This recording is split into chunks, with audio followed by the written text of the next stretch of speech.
we have before us the opportunity to forge for ourselves and for future generations a new world order, a world where the rule of law, not the law of the jungle, governs the conduct of nations.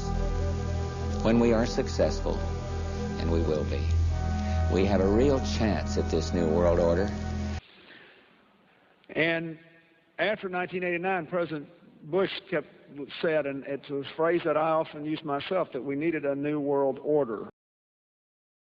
All these new challenges are bringing together about the biggest restructuring we have ever seen, not just of the global economy, but of the global order as a whole. So, in conclusion, ladies and gentlemen, a new world is emerging. It is a new world order with significantly different and radically new challenges for the future. In an era of globalization, of political interdependence, where the world is ever more swiftly opening up, and the cliché about a global community becomes an economic, political, often social reality. In this new world, how religious faith develops will have a profound impact. The forces shaping this world at this moment are so strong.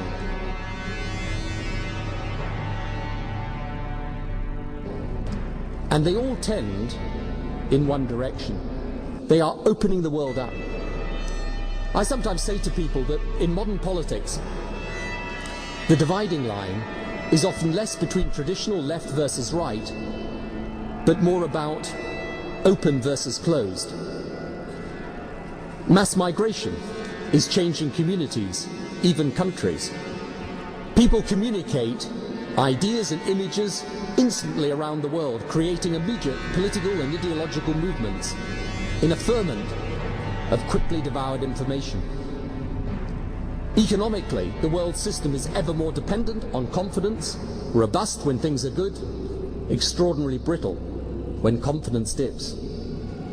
So the world is interdependent today, economically, politically, even to an extent, ideologically.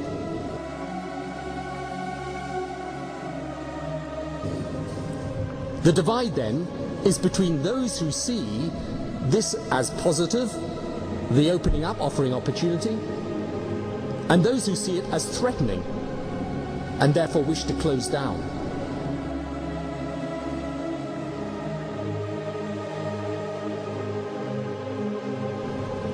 As you can see from the US presidential race, there are new questions that cross traditional party lines. Free trade versus protection, engagement in foreign policy or isolation, supporting immigration or opposing it. In each of these issues, it is less left versus right than open versus closed. And all these issues derive from a fear that globalization is throwing people and cultures and countries together, but with no common sense of values or understanding of each other. The landmark Gallup poll being taken worldwide now demonstrates the huge centrality of cultural and intercultural sensitivity as to how globalization is perceived.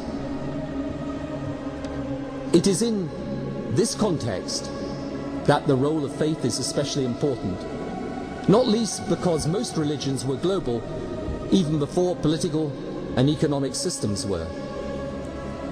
If people of faith reach out to one another, learn to coexist, believe in respecting the other, they can play an important part in reducing that fear and tension, being proud of their own distinctive religious and often cultural identity, but open and in amity towards those of a different religion.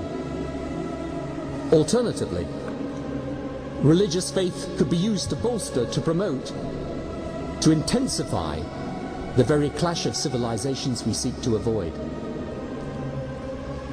That is why it matters to those of different faiths and those of none to have a powerful interfaith encounter precisely because such an encounter symbolizes and enacts a world of coexistence, not exclusion. In fact, I would widen the argument still further. I believe faith can transform and humanize the impersonal forces of globalization and shape the values of the changing set of economic and power relationships springing up in the early 21st century.